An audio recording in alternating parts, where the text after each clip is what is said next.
जय माता रानी दोस्तों, आप सभी का बहुत बहुत स्वागत है आपके अपने चैनल राधा कृष्ण ऑफिशियल में। उम्मीद करती हूँ आप लोग बहुत अच्छे होंगे। तो ये बताने के लिए कमेंट बॉक्स में जय श्री विष्णु जरूर लिखिएगा। तो चलिए दोस्तों, आज हम इस वीडियो में गुरुवार व्रत की कथा सुनेंगे। तो आप लोग कथा पूरा जरूर सुनिएगा और कथा सुनने के बाद वीडियो को लाइक और चैनल को सब्सक्राइब जरूर कर दीजिएगा। आप सभी को पता है कि गुरुवार का जो दिन है वो भगवान विष्णु का दिन है और भगवान विष्णु जो कि अपने भक्तों की सभी मनोकामनाओं को पूर्ण करते हैं। तो चलिए सुनते हैं भगवान विष्णु की कथा। प्राचीन काल में एक ब्राह्मण रहता था। वह बहुत ही निर्धन था, उसकी कोई संतान नहीं था। उसकी स्त्री बहुत उदास रहती थी। वो ना स्नान करती थी और ना ही किसी भगवान की पूजा करती थी। ये सब देख करके ब्राह्मण देवता बहुत दुखी रहते थे। बेचारा ब्राह्मण देवता बहुत कुछ कहते थे किंतु उसका परिणाम कुछ नहीं निकला। कुछ समय बीतने पर भगवान की कृपा से ब्राह्मण की स्त्री ने एक कन्या को जन्म दिया। जब कन्या बड़ी हुई तो प्रातःकाल स्नान करके भगवान विष्णु की जाप कर बृहस्पतिवार का व्रत करने लगी और अपना पूजा पाठ समाप्त करके फिर स्कूल जाती। और जब स्कूल जाती तो अपनी मुट्ठी में जौ भर के ले जाती और पाठशाला के मार्ग में डालती जाती और स्कूल से लौटते वक्त उसको बीन करके घर लाती। तब तक वह जौ स्वर्ण के हो जाते थे। एक दिन ब्राह्मण की लड़की उस सोने की जौ को फटक करके साफ कर रही थी कि उसके पिता ने देख लिया और कहा कि बेटी, सोने के जौ के लिए सोने का सूप होना चाहिए। दूसरे दिन बृहस्पतिवार था।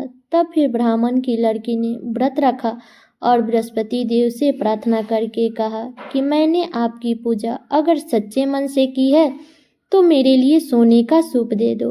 तब बृहस्पति भगवान ने उसकी प्रार्थना स्वीकार कर ली और वह कन्या रोजाना की तरह जौ फैलाती हुई जाने लगी। जब वह पाठशाला से लौट करके जौ बीन रही थी तब तक बृहस्पति देव की कृपा से उसे सोने का सूप मिल गया। उसे वह घर लेकर के आई और जौ साफ करने लगी। लेकिन उसकी माँ का वही व्यवहार था, ना नहाना न पूजा करना। एक दिन की बात है, जब वह कन्या सोने के सूप से जौ साफ कर रही थी तो उस समय उस शहर का राजा का पुत्र वहां से होकर जा रहा था। तो इस कन्या के रूप और कार्यों को देखकर वह मोहित हो गया और वह अपने घर जाकर अन्न और जल त्याग दिया और उदास होकर लेट गया।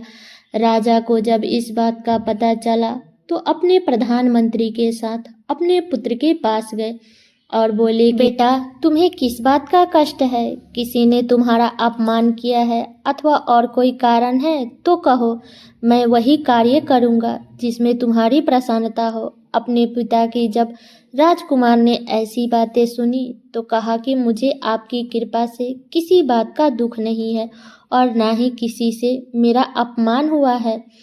तब बेटा बोला कि मैं उस लड़की से विवाह करना चाहता हूँ जो सोने के सूप से सोने के जौ को साफ कर रही थी। यह सुनकर राजा आश्चर्य में पड़ गया और बोला कि बेटा, इस तरह की कन्या का पता तुम ही लगाओ, मैं उसके साथ तेरा विवाह अवश्य करा दूंगा।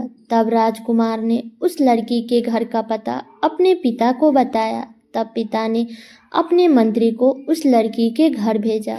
मंत्री ने घर गए लड़की के तो ब्राह्मण देवता को सभी हाल बताया। तब ब्राह्मण देवता अपनी कन्या का विवाह उस राजकुमार के साथ करने के लिए तैयार हो गए।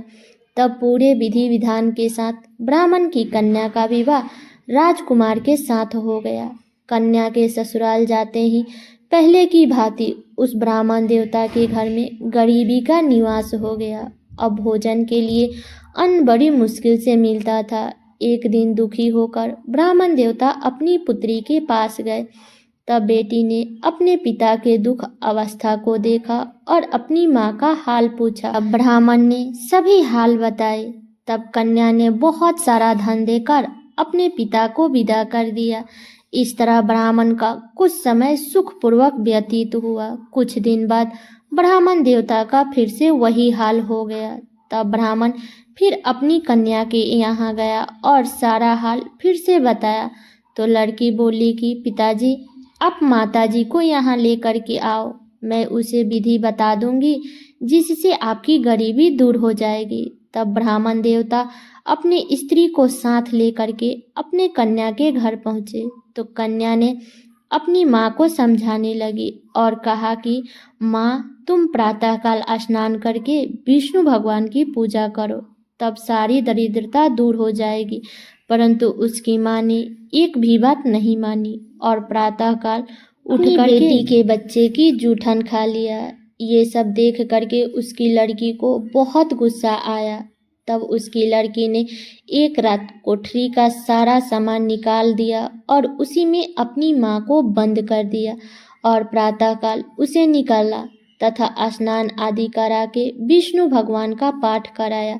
तो उसकी माँ की बुद्धि ठीक हो गई और फिर वह प्रत्येक बृहस्पतिवार को व्रत रखने लगी। इस व्रत के प्रभाव से उसके माँ बाप बहुत ही धनवान तथा पुत्रवान हो गए और बृहस्पति देव के प्रभाव से इस लोक के सभी सुखों को भोग करके स्वर्ग को प्राप्त हुए।